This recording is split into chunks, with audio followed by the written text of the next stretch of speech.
우리 하나님의 말씀 찾겠습니다. 누가복음 2장 8절로 21절입니다. 누가복음 2장 8절로 21절.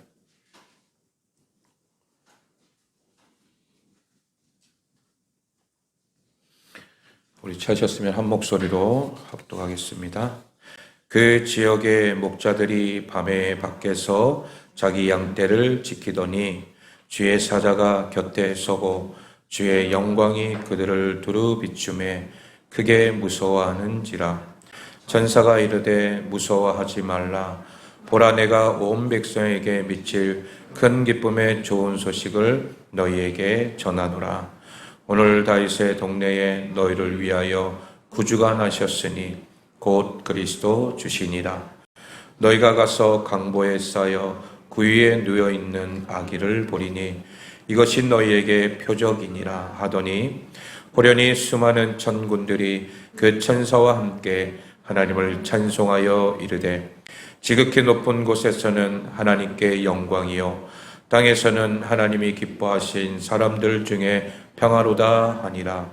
천사들이 떠나 하늘로 올라가니 목자가 서로 말하되 이제 베들레헴으로 가서 주께서 우리에게 알리신 바 이 이루어진 일을 보자 하고 빨리 가서 마리아와 요셉과 구유에 누인 아기를 찾아서 보고 천사가 자기들에게 이 아기에 대하여 말한 것을 전하니 듣는 자가 다 목자들이 그들에게 말한 것을 놀랍게 여기되 마리아는 이 모든 말을 마음에 새기어 생각하니라. 목자들은 자기들에게 이르던 바와 같이 듣고 본 그 모든 것으로 인하여 하나님께 영광을 돌리고 찬송하며 돌아가니라. 할례일팔됨에 그 이름을 예수라 하니 곧 잉태하기 전에 천사가 일컬은 바로라. 아멘. 할렐루야. 오늘 말씀은 복음은 장식품이 아닙니다 라는 말씀 제목으로 함께 은혜 나누겠습니다. 여러분 간혹 가다가 산장이나 이런 데 가다 보면 거대한 뿔 달린 사슴 머리와 같은 가공 처리한 박제로 만들어 벽에 걸어놓은 것을 보신 적이 있을 거예요. 직접 보든 아니면 TV를 통해 보든 우리가 본 적이 있을 것입니다. 우리가 이 박제품을 처음 볼 때면 그것은 이미 생명을 잃고 죽은 것이지만 마치 살아있는 것처럼 느껴져서 깜짝깜짝 놀라게 됩니다. 왜냐하면 그 만들어 놓은 게 아니라 실제로 그 짐승을 박제한 거기 때문이죠. 하지만 시간이 흐르고 자꾸 보게 되면 그것이 익숙해져서 그저 벽을 장식하는 하나의 풍경으로만 인식하게 된다라는 거죠. 그래서 나중에는 이 사슴머리가 있는 것조차도 잊어버리게 되는 거예요. 오늘은 대림절 둘째 주일입니다. 항상 성탄절이 다가오는 이맘때쯤이 되면 예전에는 거리마다 뭐가 있었죠? 구세군 냄비가 있었잖아요. 딸랑딸랑 소리 내면서 빨간 옷 입고 이렇게 서서 많은 사람들에게 또 소식을 알리고 또 어떤 물질로 인해서 좋은 곳에 또 귀하게 쓰임받는 그런 일들도 있었어요. 근데 요즘에는 잘 안 보이죠. 이 빨간 냄비를 보면서 그곳에 돈을 넣어야겠다라고 하는 혹시 생각이 드십니까? 보통 우리의 지갑은 그렇게 쉽게 열리지 않습니다. 그냥 그렇다 하고 그냥 쉽게 지나갈 때가 참 많이 있었어요. 그것은 우리가 남을 돕기 싫어서가 아니에요.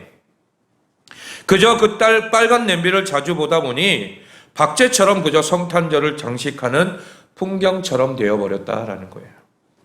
그러니 이 빨간 냄비가 있다라는 조차도 잊게 되는 것입니다. 그리고 지금도 이제 거의 보이지 않기 때문에 우리의 머릿속에서, 기억 속에서 점점 사라져 갑니다. 여러분, 그렇다면 오늘 이 말씀을 통하여서 우리의 인생의 진정한 주인이 누구인지를 다시 한번 말씀을 통해 깨닫기를 소망합니다. 첫 번째로 누가 우리의 주인입니까? 오늘 우리가 함께 읽은 말씀은 천사를 통해 예수님의 탄생 소식을 전해드린 이 목자들의 반응에 대해서 이야기하고 있는 본문입니다. 오늘 본문의 바로 앞부분에서는 천사들이 목자들에게 나타나서 온 백성에게 미칠 큰 기쁨의 소식을 전해주겠다라고 하면서 다윗의 동네에 너희를 위해 구주가 나셨는데 곧 그리스도 주시다라고 하는 놀라운 소식을 전하고 있습니다. 그리고 이어서 강보에 쌓여 구유에 누워있는 아기를 발견하게 될 것인데 그것이 바로 구주가 나신 표적이다라고 이야기하면서 오늘 본문 말씀에 14절의 말씀을 하고 있습니다. 지극히 높은 곳에서는 하나님께 영광이요 땅에서는 하나님이 기뻐하신 사람들 중에 평화로다라고 하며 찬양을 하면서 하늘로 올라갑니다. 여러분, 그런데 이 놀라운 소식을 들은 목자들에게는 이제 두 가지의 선택지가 놓이게 됩니다. 천사들은 소식을 전하고 떠나가요. 이제 남겨진 목자들에게 주어진 어떤 숙제가 있어요. 첫 번째는 아무 일도 없다는 듯이 자신들이 치고 있는 양떼를 지키면서 밤을 새우는 것입니다. 그리고 두 번째는 자신들이 치고 있는 양떼들을 내버려 두고 천사들이 얘기해 준 표적을 찾으러 다윗의 동네인 베들레헴으로 떠나는 거예요. 여러분, 이 두 가지의 숙제가 목자들에게 남겨졌습니다. 여러분, 천사는 말하고 갔어요. 그냥 좋은 소식을 전하고 갔어요. 그런데 그 소식을 들은 자의 반응은 어떠냐 이거죠. 오늘 본문에서의 이 목자들의 반응은 어떻습니까? 첫 번째예요, 두 번째예요? 그냥 듣고 지나쳐 버렸습니까? 아니면 듣고 그 즉시 바로 찾아 나섰습니까? 두 번째죠. 이들은 오늘 15절 말씀 우리 한번 읽어볼까요? 15절 시작. 천사들이 떠나 하늘로 올라가니 목자가 서로 말하되 이제 베들레헴으로 가서 주께서 우리에게 알리신 바 이 이루어진 일을 보자 하고. 아멘. 여러분, 이제 베들레헴으로 가서 주께서 우리에게 알리신 바 이루어진 일을 보자 라고 이야기합니다. 한 사람이 그런 게 아니라 한 사람이 얘기하자 모두가 다 동일하게 그렇게 말하는 거예요. 자신들이 치던 양들을 버려두고 베들레헴으로 가서 아기 예수의 탄생을 보자라는 거예요. 그런데 이들은 자신들이 치던 양들을 위해서 어떤 대책을 세운다거나 지체하지 않았다라는 거예요. 그게 16절에 나와 있습니다. 16절도 읽어볼까요? 시작. 빨리 가서 마리아와 요셉과 구유에 누인 아기를 찾아서. 아멘. 여러분, 여기서 어떻게 간다고요? 빨리 가서. 여러분, 천사들이 떠나자마자 누가 뭐라고 할 것 없이 빨리 길을 나섰다라는 거예요. 지체하지 않았다라는 거예요. 생각하지 않았다라는 거예요. 즉시 그 소식을 듣는 즉시 빨리 간 거예요. 여러분, 보통 우리가 생각하기는 어떻게 하죠? 우리가 지금 가게 되면 이 남은 양들은 어떻게 하지? 한 사람만 우리 지키고 다른 사람 우리 갔다 올까? 그리고 교대해가지고 할까? 여러분, 이렇게 말했어요? 아니에요. 이 목자들은 양을 그냥 내버려 두고 바로 어디 간 거예요? 빨리 간 거예요. 빨리 갔다라고 하는 그 어떤 단어를 통해 보면 지체하지 않았다라는 거예요. 어떤 계획을 세워놓지 않았다라는 거예요. 무엇이 이들로 하여금 자신에게 중요한 이 양들을 놓아두고 나서도록 만드는 힘이 되었던 것입니까? 우리 15절 말씀 다시 한번 읽어볼까요? 시작. 천사들이 떠나 하늘로 올라가니 목자가 서로 말하되 이제 베들레헴으로 가서 주께서 우리에게 알리신 바 이 이루어진 일을 보자 하고. 아멘. 지금 목자들은요, 천사들이 알린 것을 서로 이야기하면서 뭐라고 해야 합니까? 주께서 우리에게 알리신 바라고 그렇게 이야기하고 있습니다. 여기서 천사들을 가리켜 뭐라고 합니까? 주라고 얘기합니다. 지금 여기에서 사용된 이 주라고 하는 단어는 헬라어 원어를 살펴보면 주인이라고 하는 의미를 담고 있죠. 주인. 지금 목자들에게는 자신들에게 양을 치도록 한 자가 있고, 즉 양을 소유하고 있는 주인이 있을 거 아니에요. 세상에서 자신들을 고용한 고용주들이 있지만 그 위에 진짜 자신들의 주인이 있으며 그 주인이 바로 지금 자신들에게 예수님의 나심을 알려준 천사들을 보낸 하나님임을 인정하고 있다는 것입니다. 나의 어떤 고용주들보다 더 위에 계신 하나님이 계시다라는 것을 인정하고 있는 거예요. 그렇기 때문에 당연히 양은 내버려 두고 가야 한다고 여겼던 것입니다. 여러분, 양은 필요 없어 이게 아니라 무엇이 더 중요하다라는 거예요? 우선순위를 분명하게 이들이 정했다라는 거예요. 양은 뒷전, 여러분 양을 뒷전했다가 어떻게 돼요? 나중에 큰일 나겠죠. 그러나 그들에게 있어서 주인 되신 하나님이 있기 때문에 하나님이 지켜주실 것이다 믿고 누구에게 먼저 가는 거예요? 예수 그리스도의 탄생을 먼저 보고자 나아갔던 거예요. 왜? 천사가 와서 소식을 전해줬기 때문이라는 거죠.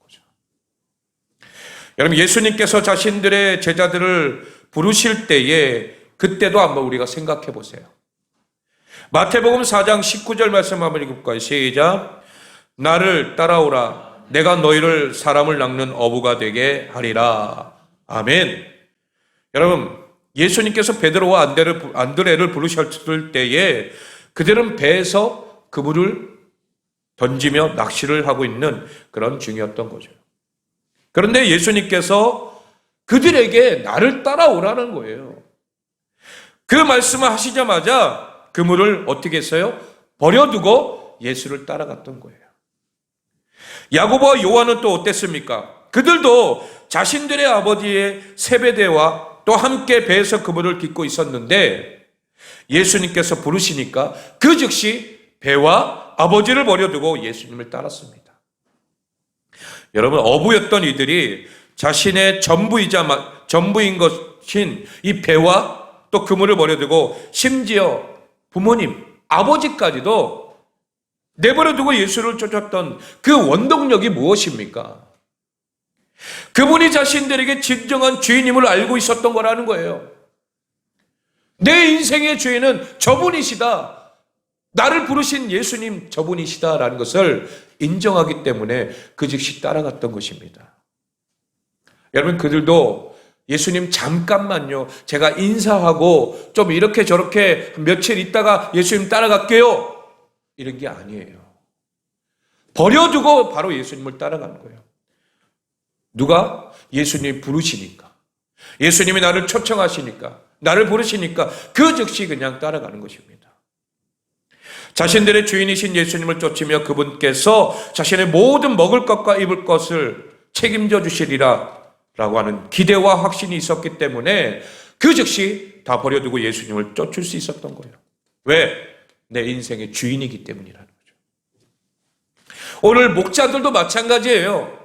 지금 자신들에게 오셔서 말씀하신 분이 자신들에게 양을 치라고 맡겨놓은 양의 주인들을 다스리시는 분이시라는 것, 만물의 주인 되시는 분이시라는 것을 알기 때문에, 그리고 그분이 자신들의 모든 삶을 책임져 주시는 분이라는 것을 알기 때문에 그분의 말씀이니까 양을 버려두고 즉시 어디로 가는 거예요? 베들레헴으로 갈 수 있었던 것입니다. 오늘 우리의 모습은 어떻습니까?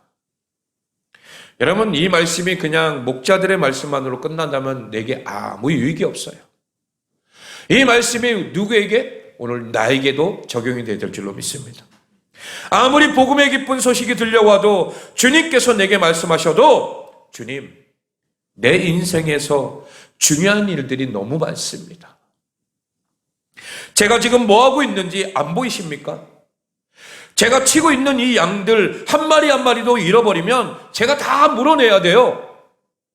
이 야심한 시간에 양들을 노리는 이 야수들이 얼마나 많은지 아십니까? 가더라도 내가 안전하게 다 지켜놓고 아침에 갈게요. 그렇게 내 삶에 매여 주님께서 말씀하신 것을 그냥 흘려듣고 있지는 않습니까? 우리가 분명히 기억해야 할 것은 지금 내 삶에 중요하다고 여겨지는 모든 상황과 환경을 모두 주관하고 다스리고 계시는 분이 바로 우리 주님이신 줄로 믿습니다. 내 인생의 주인 되신 주님. 그렇기 때문에 주인 되신 주님께서 말씀하시면, 그래서 그 명령에 순종함으로 나아가게 된다면 그분께서 우리의 모든 삶을 책임져 주신다는 사실입니다. 주님께서 나아가라고 말씀하시면 주저하지 말고 그 즉시 반응하며 순종할 수 있는 믿음이 있기를 소망합니다. 예, 주님, 순종하겠습니다. 예, 주님, 제가 가겠습니다. 예, 주님, 제가 하겠습니다. 예, 주님, 제가 드리겠습니다. 여러분, 주님 말씀하시면 즉각 순종하기를 소망합니다. 그분께서 우리의 삶을 선하게 인도하시는 것을 경험할 수 있기를 소망합니다. 그럼 내 힘으로 내 능으로 되는 것이 아니에요. 주님께서 말씀하시면 이 목자들이 자신의 소중한 것들을 다 버려두고 예수님을 만나러 갈 수 있었던 것은 인생의 주인 되신 주님이 되시기 때문에 그 주님의 말씀이라면 내가 나아가겠습니다. 그 순종이 그대로 움직이게 된 줄로 믿습니다. 오늘 우리도 바로 우리의 인생의 주인이 누구이십니까? 우리의 주님이 되시기를 소망합니다. 예수님이 되기를 소망합니다. 그 예수님을 우리가 맞아들이기 위해서 준비하며 나가는 시간이 바로 이 대림절이라는 거예요. 두 번째로는 복음은 장식품이 아닙니다. 이제 목자들은 빨리 베들레헴으로 가서 마리아와 요셉과 그 위에 놓인 아기를 찾았습니다. 그리고 천사가 자기들에게 이 아기에 대하여 말한 것들을 그들에게 전해주고 있어요. 이렇게 기쁜 소식을 전하자 나타난 반응들이 있어요. 그 첫 번째는 오늘 18절 말씀 우리 한번 읽어볼까요? 18절 시작. 듣는 자가 다 목자들이 그들에게 말한 것들을 놀랍게 여기되. 아멘. 그리고 두 번째는 19절입니다. 시작. 마리아는 이 모든 말을 마음에 새기어 생각하니라. 아멘. 먼저 18절에 나온 한 부류는 어떻게 해요? 놀랍게 여겼다라는 거예요. 이곳에 태어난 아기가 자신들을 위한 구주 곧 그리스도 주시라는 것과 이것을 수많은 천구와 천사가 찬송하며 이야기해 주었다라고 하는 그 사실 자체를 놀랍게 여겼다라는 거예요. 그런데 이 놀라운 소식을 들었다면 뭔가 그에 대한 반응이 있어야 되지 않겠습니까? 그런데 아무런 반응이 없어요. 그냥 듣고도 그냥 그대로 끝이에요. 놀랐다라고 하는 것이 끝냅니다. 그런데 19절 말씀에 마리아는 어떻습니까? 마리아는 이 모든 말을 마음에 새기어 생각했다라는 거예요. 그저 놀라고 끝난 것이 아니라 말씀을 마음에 새기어 생각하고 또 반응했다라는 거예요. 여러분 21절 말씀도 볼까요? 21절 시작. 할례할 8일이 되매 그 이름을 예수라 하니 곧 잉태하기 전에 천사가 일컬음 바로라. 아멘. 여기 21절 보면 마리아는 자신이 아기를 잉태하기 전에 누가 얘기해 줬어요? 천사가 얘기해 줬잖아요. 그 말씀에 순종하여 이 아기의 이름을 예수라고 지었습니다. 그대로 한 거예요. 그러니까 지금 마리아는 자신을 통해 하나님이 이루시고자 하는 일들을 그대로 뭐 하는 거예요? 이루어지게 하고자 하나님의 말씀에 가감 없이 행동으로 옮기고 있는 것을 보게 됩니다. 여러분 지난 시간에 제가 말씀드렸잖아요. 마리아는 어떻게 보면은 이 일이 이루어지는 것이 정말 자신에게 있어서는 안 될 그런 일들이잖아요. 어떻게 처녀가 임신하게 돼요? 그리고 아이를 낳게 됩니까? 그렇게 되면 율법에 의해서 돌에 맞아 죽는단 말이에요. 결혼도 하지도 않았는데. 여러분 그렇기 때문에 그것으로 인하여서 굉장히 근심하고 낙심하면서 또 하루하루의 삶이 힘들어질 수도 있겠죠. 그런데도 마리아는 어떻게 했어요? 주의 말씀이니 그대로 되기를 믿겠다라고 하면서 순종하며 나아가는 모습을 보게 되죠. 오늘 이 마리아가 마음에 품고 생각하고 그렇게 나아갔던 모습을 통하여서 이제 삶 속에서 그대로 뭐예요? 행동으로 옮겨지게 된다라는 거예요. 오늘 대림절 둘째 주일입니다. 아무런 소망 없이 살던 우리의 삶에 우리를 너무나도 사랑하셔서 우리 대신 자신의 목숨을 내어주고자 하는 하늘 보좌를 버리시고 이 땅에 내려오신 예수님께서 인간의 몸을 입고 나신 그날을 기념하는 성탄절을 준비하는 기간입니다. 그런데 오늘 우리에게 이 날은 어떤 날로 다가오고 있습니까? 혹시 그저 연인들의 데이트하며 즐거워하는 날, 혹은 아이들에게 선물을 사줘야 하는 날, 하루 쉬는 날, 그 이상도 이하도 아닌 그런 날로만 인식하고 계시진 않습니까? 그럼 나는 그렇지 않아 그렇게 생각할지 몰라도 그 하루를 우리가 어떻게 보내고 있냐 이거죠. 아니, 하루뿐만 아니라 이 12월 한 달을 통하여서 대림절을 통하여서 우리 주님의 나심, 이 땅에 오심을 우리가 어떻게 준비하고 있냐 이거죠. 예수께서 태어나신 날을 기념한다는 것 너무나도 잘 아는데 이 기쁜 소식이 제가 앞에서 말씀드린 박제품처럼 구세군의 빨간 냄비처럼 그저 성탄절이라는 날을 장식하는 하나의 풍경으로 바뀌어버리진 않았습니까? 전에는 한 2년간은 거의 3년간은 코로나로 인해서 사람들과 서로 왕래하지도 못하고 그냥 그저 그렇게 성탄을 보냈지만은 이제는 어때요? 사람들 서로 만나고 또 축제도 하고 하잖아요. 이번 성탄절은 아마도 예년과는 좀 다를 거라는 거죠. 그런데 그들의 생각 속에 마음 속에는 예수님이 있냐 이거예요. 예수님이 주인공이 되어서 이 땅에 오셨는데 예수님은 계시지 않고 그냥 즐겁고 행복해 보내는 그런 축제의 날, 그리고 거리의 화려한 조명과 또 먹고 마시고 하는 그런 즐거움과 쾌락 속에서 하루를 보내는 그런 날이 되지 않겠습니까? 이 아침에 우리는 구주 성탄절을 맞이하는 예수님의 마음을 다시 한번 점검해 보기를 소망합니다. 기쁨의 소식을 들은 목자들이 그랬던 것처럼 복음에 반응하여 주님께 말씀하시면 그 즉시 순종함으로 나아가서 이 기쁜 소식을 전할 수 있는 마리아가 그랬던 것처럼 복음에 반응하는 삶을 살아낼 수 있는 우리 모두가 되기를 소망합니다. 여러분, 오늘 말씀처럼 복음은 장식품이 아니에요. 예수 그리스도의 진정한 복음이 우리의 삶을 통하여 드러나기를 소망합니다.